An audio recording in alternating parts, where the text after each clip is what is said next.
Baik.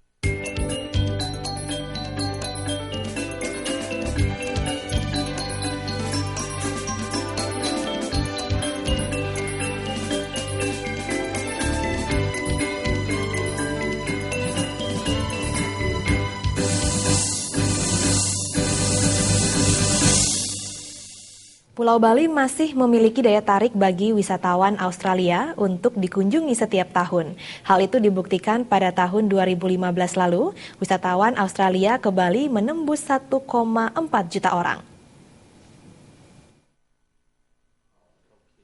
Ketika bertatap muka dengan pimpinan awak media, Konsul Jenderal Australia di Bali, Helen Studdert, menyampaikan hampir setiap tahun jumlah kunjungan wisatawan Australia ke Bali cenderung meningkat. Pada tahun 2015 lalu, kunjungan wisatawan Australia ke Bali menembus 1,4 juta orang. Menariknya, 80% dari wisatawan Australia kembali berlibur ke Bali karena Pulau Dewata menjadi tujuan favorit warga Australia untuk berlibur. Wisatawan Australia berduyun-duyun datang ke Bali karena mereka dapat menikmati banyak pengalaman di Bali. Bali juga menjadi pintu masuk ke daerah-daerah lainnya di Indonesia. Helen Studdert berharap hubungan yang baik antara Indonesia dan Australia tetap terjaga. Helen Studdert juga menegaskan segelintir wisatawan Australia mengeluhkan sejumlah hal terkait kondisi Bali. Meski demikian, secara umum Bali masih dinilai baik di mata wisatawan Australia.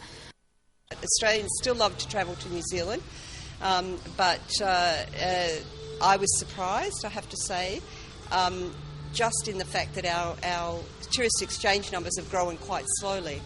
But I think it's wonderful that Australians are now looking to Indonesia, which is our closest neighbour. Disinggung mengenai persentase wisatawan yang bermasalah atau mengalami masalah di Bali, pihaknya mengklaim sangat kecil. Berdasarkan data statistik yang disampaikan Studdert, 1/1000 wisatawan Australia mengalami masalah seperti kecelakaan, kehilangan barang, dan menjadi korban pencopetan. Suparyana dan Yudi, Bali TV.